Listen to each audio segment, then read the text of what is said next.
bit mad. Beautiful crowd. Yeah, thanks for coming. Hello everyone, thank you for coming. So I just wanted to quickly start off with just a quick thank you to everyone for joining us for a very special edition of our Windrush Legacies interview series. My name is Lauren, I'm one of the co-founders of 948 and I'm going to be one of your co-hosts today. And I'm joined by my friend and collaborator, Ibou Dia. I'll let you introduce yourself. Thank you, everyone. Yeah, my name's Ibou, just so you know. I'm going to plug it now, just in case I forget. If you want to catch me playing later, just next door. 7 till 10, reggae music, good vibes. I'm excited to announce we've got some wicked guests down with us today. We've got... welcome them on stage. Oh yeah, welcome them on stage. Please come and join us.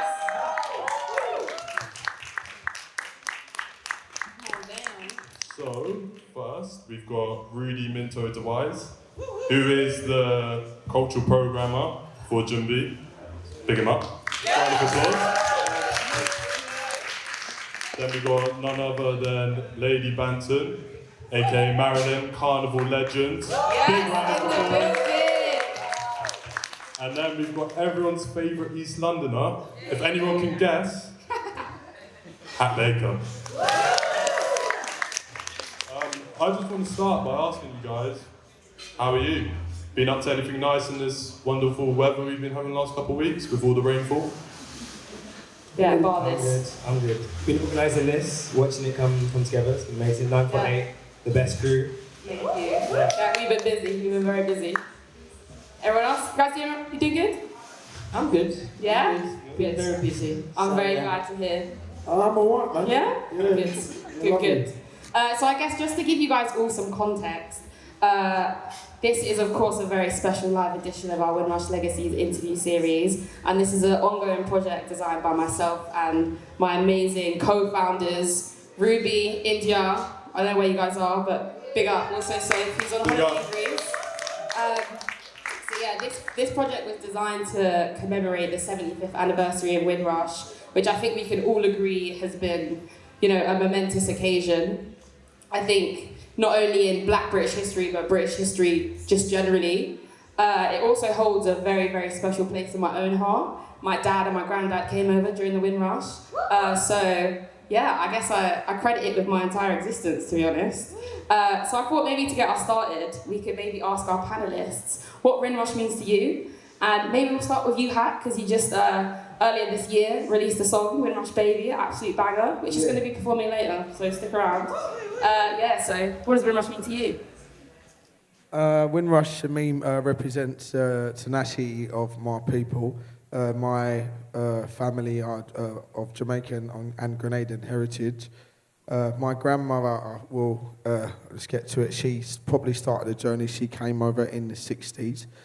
And, as I was speaking to her lately, she sadly just passed last month. But, as that happens, you get even closer to your loved ones and, you ask them more questions. And she was just telling me the hardships that she had to endure, the work that she had to do, the disrespect that she had to endure. She used to do labour that was fit for men and be told if you don't like it, you can sling your hooks, you know what I mean? And I just see her evolve into probably the strongest person I ever met in my life. And then came my mum, who is the epitome of a bull. Never takes no for an answer. Brought up 4 kids virtually on her own. Do you know what I mean? Worked 2 jobs. So for me, Windrush in 2 words is resiliency and tenacity, and that's what. And I think I'm continuing to carry the torch now, singing my songs and doing them my way, and carving my career path in my own route, and that's what. And using those 2 tools, resiliency and tenacity. Sorry, I'll just put that in silent. You know what I mean?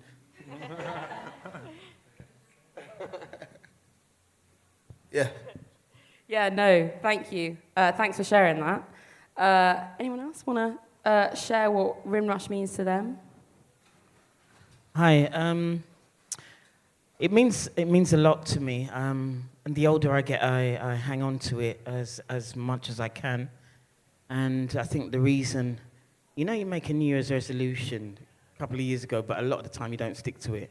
But this particular one is to pass on the experiences that I had as a first generation.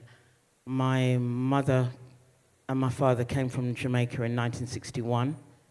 My mother came on Christmas Day in 1961. And I can't imagine what it was like as an 18-year-old arriving in this country on her own, coming to no one apart from friends that she knew in Kingston. And yeah, it makes me quite emotional just thinking about coming here on Christmas Day, which is a special day for everyone. She's still alive. I grew up in one room with them. And because of what, I'm sad at names, I can't remember names, but this gentleman next to me, Akim. So talking about having resilience and tenacity is a major thing for me because, as I said, I remember playing on the stairs with the landlord's daughter, and her dad came out onto the stairs and said, "Come on, oh no, come on for these stairs," and that was really directed to me. And my mum was so hurt because you're living from place to place. I was a toddler, but old enough to realize that it was actually directed at me, and that drove them to purchase their own house because they didn't want all the moving around and that kind of thing. My mum, I would put my mum's legacy. She instilled a lot into me and how I operate as a Black Caribbean woman. She was a real soldier. She taught me a lot, even though you're customed. She taught me a hell of a lot. So the music, I was born out of a rave. She was at a rave when she had me. She was at a rave when she had me, so yeah. So the music has always been in me. So yeah, Windrush means a lot to me. I play from 50s right up to the present day, if it's clean. So I agree with that. If it's clean, that's me. You got to skip the crackle and pop. I'm Rudi, if you want to share. I think to me, it fills me with a lot of excitement. I think, especially in the last 10 years, there's been so much negativity around it, given what the government's done to a lot of the Windrush generation. And I think the way that, my generation and other generations are reclaiming that and giving power back to that is really exciting. And, things like this wouldn't have happened. And it's on us as well, myself, to kind of honor my ancestors and my grandparents and my dads. And yeah, it fills me with a lot of excitement. And just to be here now is I'm gassed. It's amazing. It's I'm really proud. Yeah. It's really nice. Thank you, guys. Wicked, thank you for that, for sharing your personal stories. Building on from that, how has that affected your understanding of your cultural identity? So through your parents' experience, have you seen your own skin color being a negative thing, or have you taken it as a positive thing through the resilience of what yourselves and your parents' generation have gone through? I mean, there's no way I could see my skin colour as a negativity. Do you know what I mean? It don't wrinkle. Do you know what I mean? It's the first. You're talking to a man that likes to have it large. Do you know what I mean? My skin blesses me. I don't have to wear no silly sun cream. I don't have to do none of that rubbish. No, wear your SPF. Wear your SPF. I hear all that, but I'm probably not going to do that. Do you know, I can't. Take my advice, Hak. Do you know what I mean? I'm just. I Even with 45-degree weather heat. You know what I mean? That's near shea butter. That's it. And when I go to Jamaica, my brother's there, my best friend's there. We just, I know who I am. My mum made sure I knew who I was. Every Sunday I had to read books about who I am, and great speakers, great orators. Inventors, everything. So I'm not one who suffers from not being empowered by my skin colour, because every Sunday without fail, that's what my mum made sure that I knew. And I think that's another thing that's really made me be able to go and stand out and be who I want to be. Do you know what I mean? Like, I'm from East End. Everyone can hear I'm Cockney, but I'm fiercely black. Do you know what I mean? Like, there's no ifs or buts. So, like, my skin colour is like a shield. Like, things just go over my head. No one can, like, I've grown up now and I used to be quite irrational, but as I grow into myself, nobody can affect me. How can I be affected? Look at what people have been through. They've done this so I can be here and be myself. So it's a superpower in my eyes. I can run fast. I can go I can do bare things. So, yeah, man, it's a good thing. Like, there can never be a bad thing, ever. Sorry. Yeah, man, you give me a round of applause if you want, isn't it?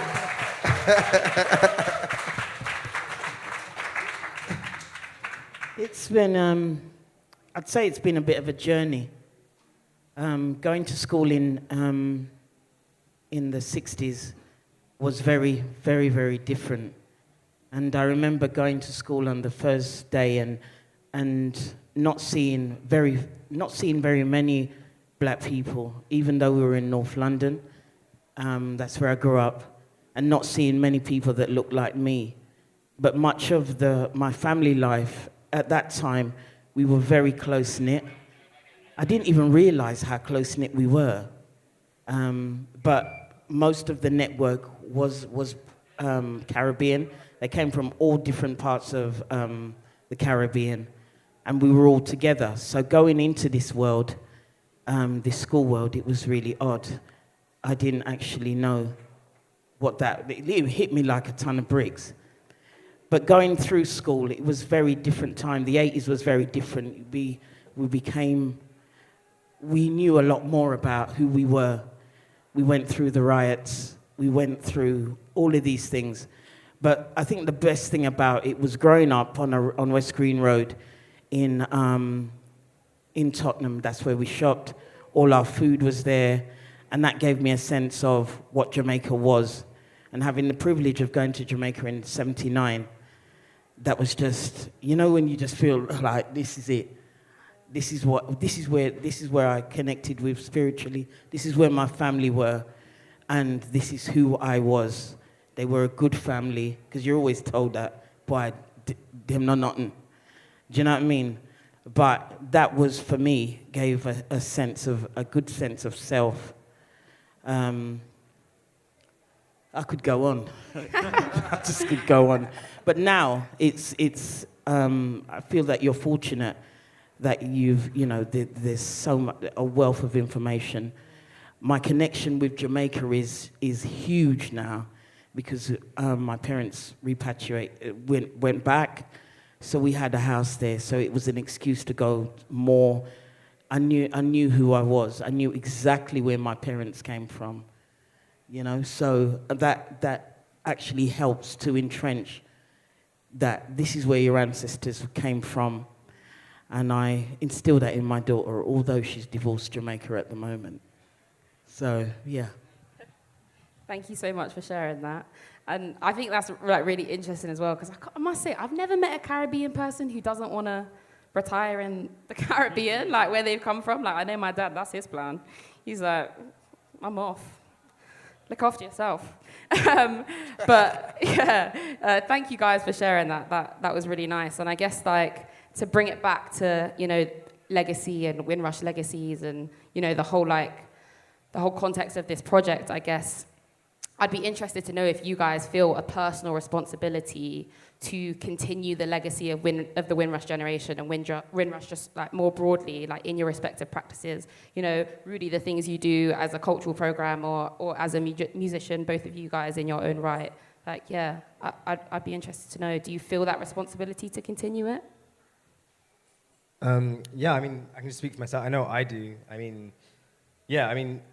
I was working at a big institution as a curator, and kind of the reason I don't really like calling myself a curator now is because I never really saw those stories in that space. And so the idea of being a cultural programmer and moving around culture where, so much of that at the moment is, firstly things that I'm interested in, but also things connected to Windrush.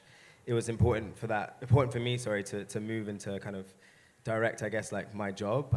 It's interesting because, the kind of conversation around practice and it being like an artistic practice, I don't really see it necessarily as my practice. It's like you were saying before, there's so much information out there and so much research, whether that's, I was really lucky at the beginning of lockdown, my dad gave me all of his records, and that was like a huge archive of music, of stories, of, everything. Even the sleeves had like stories on them from artists who've drawn them and all that kind of stuff. And there's so much research out there, and I feel like, it would just be, for me personally, it would just be lazy to not spread that. And also, like, I like talking, so it's kind of like a nice thing to share stories and to, carry that legacy on. And it's, as I said before, it's amazing that so many people are kind of wanting to share. And I guess as well, like, my dad never talked about his upbringing ever, like, not at all. And I think by me being really nosy and researching myself and pushing myself into a situation where I wanted to understand where he came from and also like where I came from, that I can tell that he's getting more interested in that, and it's been personally been amazing, and it's great, and it's kind of culminated. Me and my brothers are going out with him to Jamaica in February, which is going to be amazing, and it's definitely a personal responsibility, but also selfishly, I guess it's really enjoyable, and it's amazing. Sick. And just to interject, did any of your parents, when they were talking about their experiences or your own experiences, did you ever find anything positive within that? Like, did your parents ever talk about nice interactions they had with British people rather than it always just being hate? I mean, my mum didn't even want to come here. She came here my mum was tricked into coming here, really. Like, seriously, like, she came here when she was 17, and she didn't really she didn't know her mum, because my grandma had to leave Jamaica when she was 3 months. And she had already, like, established herself, and my family worked at a school. My auntie was the head teacher at a school. So she didn't want to come here. She was a Rasta. She loved it in Jamaica. She thought she was coming here on a holiday just to meet her mum quickly to go back. And them story there, you know what I mean? And then she came, and then these are the stories that I've been finding out now, do you know what I mean? And then she was like, my grandma was like, after 3 days, my mum was like, right, I want to go back to Jamaica. And my grandma's like, well, when you learn to walk on water, that's when you'll be going back there. Do you know what I mean? Yeah, but I think you also really touched on an important point there that, when a lot of people came over during the Windrush generation, they came over under the pretense that, the streets were paved with gold. Like, you were coming to the motherland, you were, being welcomed with open arms, and they were faced with a very different reality. Yeah. So, I think... She didn't want to be here. She still goes back every year. For as long as I've known my mum, she goes back every year, twice sometimes.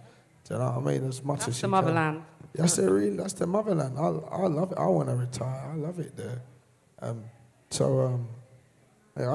don't really like England's alright and that, but like, and obviously, like I'm a East Ender, like, and I like being from East End. I like what it's taught me.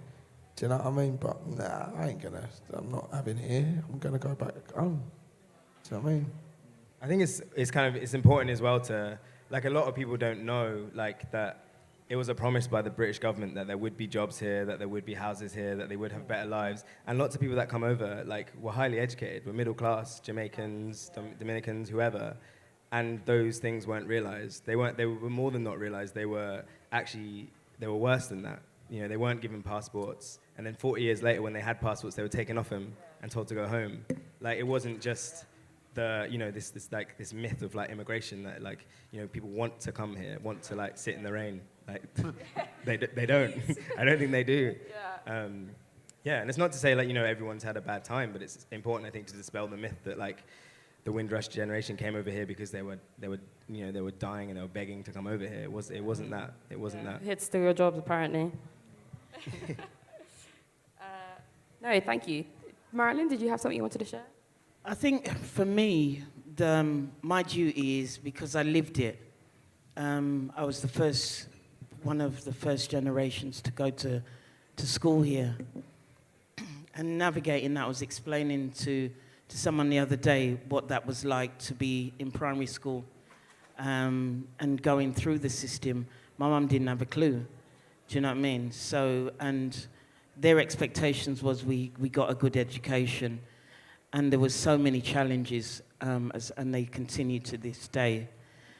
But for me, is to be able I'm quite honoured tonight to be able to come and tell those stories, because some of those stories for us as first generation were very painful because of the experiences that we had.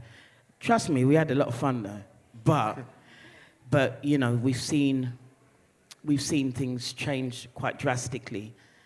Even just to be able to rave, explaining to younger people that we used to have shebeens just like this, packed, absolutely packed with people, you know, with black people. So me and your mum would have been raving in the same place. My mum's a real dancer, so we would have raved. We would have, you know what I mean? We would have. And just to be able to pay £2 to go into a blues that didn't stop until we said when, we need to be explaining that to other generations, that these things existed. The love stories that happened in these raves were just amazing. I met my baby father in a rave. Do you know what I mean? And a lot of people can say that it was a love affair that started in the rave. The Lovers Rock music, I was asking one of the guys, so what's that about? Because these are the music that we played in the raves. Those are the music that we danced to as elders. Those were the start of the love affairs. You know what I mean? A lot of records they don't play. Imagine a thing like that, like I Caught You Out. There's an everyday tune. So for me to tell those stories, and then moving into sound system as a female into sound system, it was I wouldn't say a natural progression, but it was a move into something that I loved from the very beginning. And then telling the story and the challenges as a woman in that sound system space, which is male dominated. They accept me now, just about. But it's to tell those stories and to encourage women to go into those spaces as well. That's why I think, like, when Small Axe came out by Steve McQueen a couple of years ago, if any of you haven't seen it, I don't know what you're doing, to be honest. When that came out, I think it really painted the true picture. It showed the good times of the Lovers Rock. Partly painted the true picture, but it showed that it was a positive thing with the parties going on, in a way, even though that was through a negative light of what was going on outside those parties. And then, it also showed the negative things that were going on. So I thought, like, the fact that we're talking about it more, the fact that it's coming out more in culture, and the fact that you guys are doing this even and putting this on is an amazing thing. That we're having this conversation, it's incredible. It's kind of it's telling the multitude of stories around blackness, around Windrush specifically in that case, rather than just this one-dimensional idea of what it is. You know what I mean? I think in that example specifically, it's amazing. And for what you were talking about before about people meeting my parents met at a rave in Whitechapel, and there's this beautiful set of paintings by Denzel Forster called The Kiss, and he kind of paints these scenes of people dancing. If you haven't seen them, just Google them. They're absolutely fantastic. I think that's the beauty that expands, that shows you the kind of multiplicity of it, and it is. Everyone can tell. Most women can tell those stories of when they met their husband. I was living on a road in Enfield, and I saw this black couple there, and they said, "Oh, we met at Carnival." And I thought, God, how many people must have met at Carnival and ended up together? But the rave was a very, very important part of our socializing. So as first generation, we met at clubs, we met in blues dances, we met in house parties. You know, that's where our parties. If I was 25, I would have had a house party, and the house was full. Do you know what I mean? So it was really a place that we socialized. We got to know, we got to meet people from other parts of London. So if South London was in the house, they would have let you know it. You know what I mean? So it's to write more about those kind of raves, because they just don't happen anymore. We miss those raves because all kinds of music was played. Sound systems would string up, literally, and they'd play not a playlist. They'd watch the crowd, and if the crowd responded, then you would keep with that. and break it up with a bit of R&B, because that's, you know, originally where the Jamaicans drew their music from. So it's quite an intricate story which could go on and on and on. I mean, we had that. I mean, I'm 33, and I think that was definitely a bit of we caught that a little bit. So you caught a little bit of it? We caught, like, the last echelon of that. Why are you definitely. lucky? Eh? You're lucky? Yeah, I mean, lucky, man. And, yeah, we used to, like, and I point at my mates over there, like, we used to go to, like, house parties, like, every other week, you know. And when my mum would go night shift, it'd be lovely. I'll be outside. I'll be like, I'll be out, and we'll be every week. There'll be house parties, or there'll be like parties in like a hall, and where people would pull up, and you know, people from all sorts would come over, and so we caught that. We caught like the last bit of that, and I feel sorry for the generation that comes under me, because, boy, there's no real like person-on-person interaction situations anymore, and we had that in abundance. Like, luckily we had that until we was ready to just literally do our own thing and have our own flats and have our own parties and stuff, you know. That was like amazing. Every weekend, like when we was like 13, 14, 15, there's going to be a party somewhere, and we're going to go and meet some new people. We're going to go and have a dance. We're going to have a little snog up, you know what I mean? I love a little snog, do you know what I mean? Snogging is the best. Everyone knows, like, you're going to have a little snog. I might even have a snog tonight. And, do you know what I mean? And that was what it was all about. It wouldn't mean anything. No one would take anything too seriously, but you go and have a dance, go meet some new people, go and have a good time, and you create memories and stuff. So we was definitely at the latter end of what you was going through, Lady Banton, and I'm so happy that we, you know, caught the end of that. It was like social. It was proper socialising. People don't really socialise anymore. Like, we have, like, the things that me and my mates do. Like, we feel like we have a duty to put on events. Like, we put on parties in the park. Me and my mates put on free parties, and this is just something that's just been instilled in us. Because we want to create situations where people can come for free. You know, like, we don't want to charge people to have a good time. You know, because I think that comes from the Windrush generation, because we knew how important it was for people to come together, to socialise, come and have a good time, even if it's just for 8 hours, forget about all the bollocks that you've got to go through. They had to. Do you know what I mean? And we've still got that in us, and we're lucky, and that's why we do what we do as East Londoners and me and my firm. But yeah, I just hearing that from you, I just felt like there's people, we still got that, but it's hard, and I think it's something that we need to try and revive, you know, as people. Like, be nice to the person next year, you know, buy them a drink, buy a stranger a drink, like, just those small things, like, ask someone how their day is, you know what I mean? Touch, like, shake someone's hand, cuddle them when you meet them, like, what's all this? You all right? What's all that bollocks about? Like, do you know what I mean? Like, great people. The awkward handshake. Yeah, what's all that about? Like, what's happening, brother? Do you know what I mean? What's happening? Look, so yeah, we hold on to that like with a bare paw.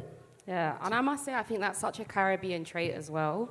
I think, I don't know, growing up, especially when you speak to elders, like, you know, everybody's eating. Like, if you're coming around, like, you know, I think, especially like food, I think it's such a like integral thing in Caribbean culture. It's just like, yeah. So I guess just to piggyback off what you said, I think that really resonates, having grown up around like in a Caribbean household and so on. And yeah, I think that's really nice. Thank you guys for sharing that. That was lovely. Yeah. Thank you.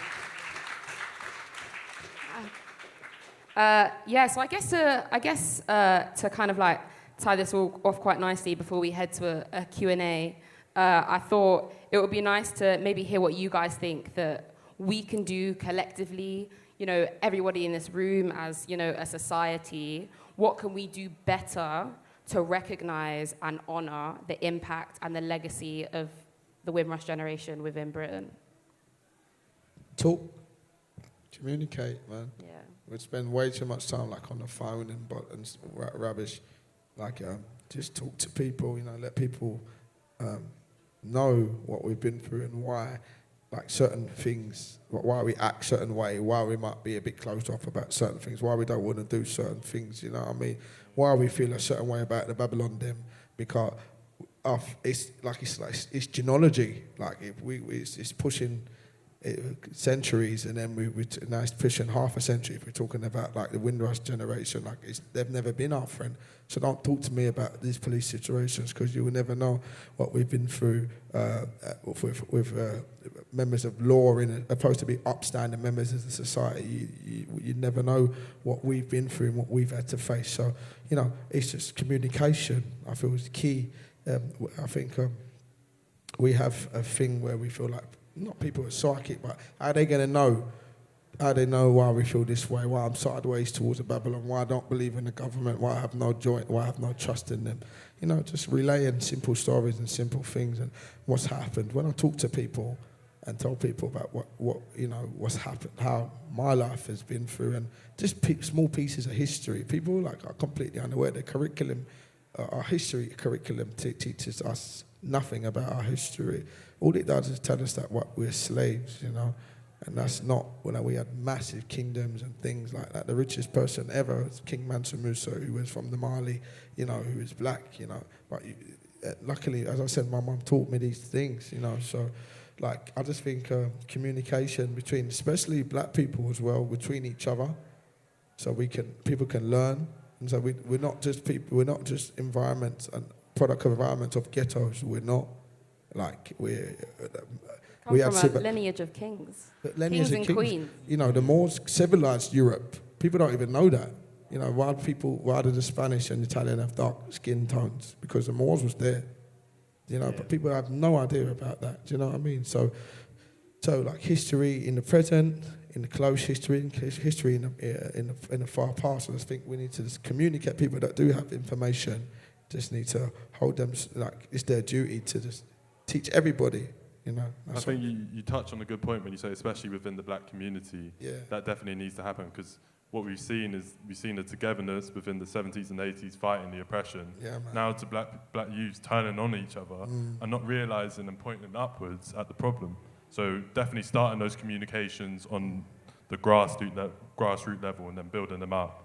And that's how you can hopefully inspire change. 100, yeah. I think also kind of maybe tagging on to what you were saying as well is I think my generation, myself personally, hopefully do such an incredible job at creating space for ourselves, and I think that's something that we are empowered to do, and that's fucking amazing. But also equally, it's important to go to spaces that already exist and have all the kind of archival knowledge or have all the stories and all that kind of stuff.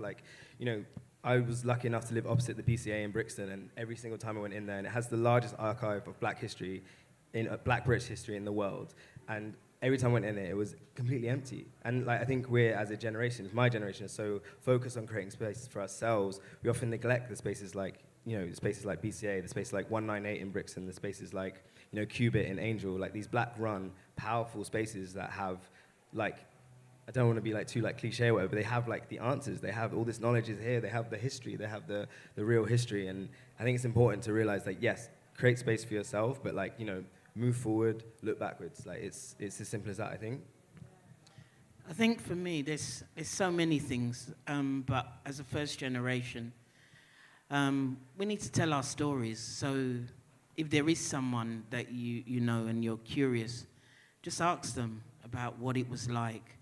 I hear a lot of times that on social media, we need black companies to sell our hair products. That's already happened. He lived in the next road to me, behind the back of the shopping city. Dyke and Dryden were operating as the biggest black hair product company in the 70s. They sold their company to Lustre Silk, an American company. It was worth $6 million at that time. They had a shop in the shopping city. Those are the stories that my generation, we just take it for granted because Mr. Dyke lived around in the next road. His daughter used to go to school. That's how tight our community was. And a lot of people don't know these personal histories that we have. You know, I lived in a time where West Green Road was filtered with black shops. There were 2 black newspapers along that road. So there's a lot of information that we know, but we forget. You know what I mean? My head's gone. But we need to, as first generation, tell those stories that, yes, these businesses did exist. We are not nothing. We didn't just come and cause trouble here. You know, many of us we served our own community, just like in the Americas. We did that. We bought houses. We educated everybody as the very best we could. So for me, it's for the first generation. Grab your mum and ask her. Do you know what I mean? Grab your auntie and ask her. Grab your neighbor and just ask them. Or the old man that is just walking along. What was it like on the ship? On the ships coming in? Half of the time, for the 3 weeks, they were all sick. They were seasick. They were this. But they had so much. They came here at 18. Some had never left their parents. But they've got some really interesting stories and some quite funny stories. So if there is anybody, just ask. Just ask. Yeah, thank you guys for sharing that. And I guess speaking on behalf of our generation as well, I think, you know, why can't we create these spaces? You know, we're gathered here all together today in the best venue in Peckham, the best black-owned venue in Peckham, and I think it's so important to have black-owned spaces in historically black places. And, you know, why can't we combine education, culture, food, people, good time, good music, and I hope we can honor what all of these guests have said today. Let's go on the dance. Go and meet your future boo. Like, let's have a good time, let's dance, and yeah, thank you so much. Wow. But I guess maybe before we end up, right, we'd really love to open it up to the audience. I'm just going to take a quick piss quickly. I've been drinking that thing. Go do your thing. Before we do close up, I thought maybe it would be nice to open it up to the audience if we have one or two questions that we might like to ask our amazing panelists today before we close up. Don't be shy, just put your hands up, honestly. Yes, please.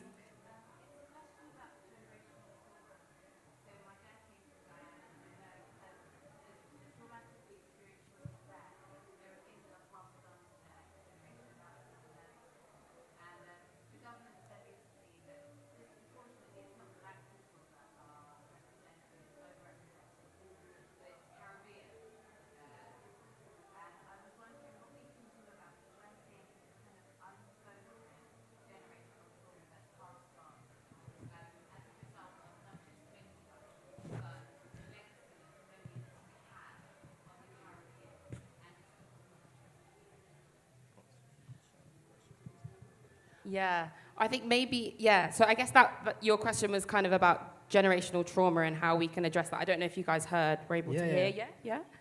I don't know. I think a lot of that's not for black people to do. Like, we don't have to do the work. Do you know what I mean? Like, it's kind of, I mean, the government's never going to do it, but it's about, you know, white people opening books and doing some reading and not asking questions of black people that puts them in uncomfortable positions. And, you know, actually, when you hear something bad and you're in a group of friends, say something in the same way it exists in lots of other, you know, contexts. I think, you know, I know that my dad and my grandparents had generational trauma, but for me personally, it's something that I, you know, definitely sympathize with, but I don't want to focus on because I'm looking forward. I want to be positive. I want to be optimistic, and I think, you know, for me, it's not for me to do the work. It's for society in a way to come together, if that's what we did around BLM, and to come together and actually like do something about it. I think for me, it's during the lockdown, I spent a lot of time playing music, but also ringing quite a lot of my friends. And I got quite a lot of stories. We had a lot of time to talk, didn't we, really? And I heard things that I'd never heard. I'd never heard from. We just talked about any old thing, you know what I mean? But being in the sound system world, I know quite a lot of guys. Not in that kind of way, though, but so in a professional way. So, and they're not even all that, really. So don't tell them I told them that. I told you guys that. But yeah, so I spent a lot of time talking to them, and some of their experiences I hadn't even heard. And the one that strikes me most is, you can Google it, from Wood Green Police Station to Turnpike Lane Station. One of the guys I know, he's a sound man, and he said he'd been stopped 15 times. He was only going to see his mate, you know, and he'd been stopped 15 times as a 16-year-old. And I just couldn't process it. And I asked him, how the hell did you feel? And he just said it was just, you know, to be ruffled up and searched. And I just thought that was the time when I was young myself. And they never used to bother with the girls, but they deal with them in a very different way. And when you're talking about generational trauma, how you deal with your children determines those experiences. So I wasn't allowed out as a girl, and everyone kind of like says, what, black girls weren't allowed out? We weren't allowed out. And then you might transfer that onto your daughter, or you're a bit, or you've gone the other way. So we just kind of like just said, just go, because we suffered in a particular way. So there is, for me, hearing all the stories, and the things that, you know, girls getting pregnant, because a lot of us got pregnant at that time, because we didn't have any sex education to really speak of. So they got pregnant and they got kicked out. And then they ended up on an estate somewhere, far removed from where they lived. And that negotiating how you bring up kids in that kind of way. So there's a lot of sociological things that have happened to us that we haven't really spoken about or addressed. So I would say that, yeah, it is time to talk. I've had to account for my behaviour as a mother, and start to, my daughter's not talking to me today because of my behaviour. Do you know what I mean? But yeah, it's on account of how we were parented, how it comes forward, and how we deal with that as a community. In terms of the wider community, I actually don't give a damn anymore. I don't care. This is me as a black woman. I don't fit the mold, but I actually don't care. And I've had to arrive at that because I've worked in all of the spaces.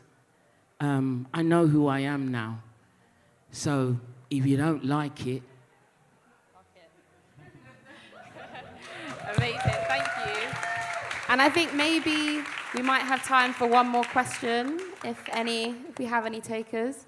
Yeah, sure, please. If you want to shout as well.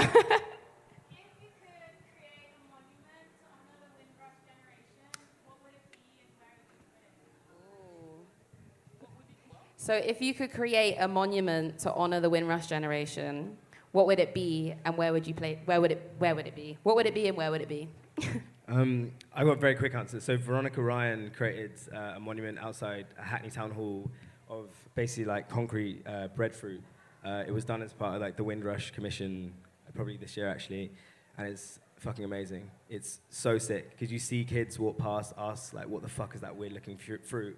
And then they have to go through the story, explain it. There's a beautiful bit of text next to it that explains their history, explains why it's important to her. I think she just smashed it. I think she absolutely smashed it. That's, yeah. I mean, it could have maybe been a mango, personally, but I think she smashed it. Well, they got that thing at Tilbury, innit? Because that's where they got off, innit? And they got like that, I don't know what you call it, but it's like a tunnel. And it's got like all the, it's got loads of photos and mail and all sorts of things of people coming over. And I think that's really quite wicked. So if you haven't been to Tilbury, go to Tilbury Docks, because that's where the boat docked. But it sailed around for 3 days at first because nobody wanted the boat to come in because it was full of too much black people. But it's funny, innit? But like, yeah, if you go to Tilbury Docks, they've got this wicked like tunnel where you can see loads of reports and photos and stuff. And I think that's really quite a good momentum for Windrush. I don't know what I'd do myself. Wicked, thank you. Great answers. Ryan, did you have something? I think for me, it's the pictures, a really big screen and the screen would be there forevermore, of just pictures of who we were right through the 75 years, because the pictures then, in the 70s, what we looked like, the flared trousers, and just that legacy right through to the present day of how we evolved as people. That would be mine. And it has to be a screen. One of those digital ones, you know what I mean? Around the IMAX or something. Yeah, revolving screen. I think that's a brilliant way to end the talk, really, is to end it on like a monument to Windrush generation.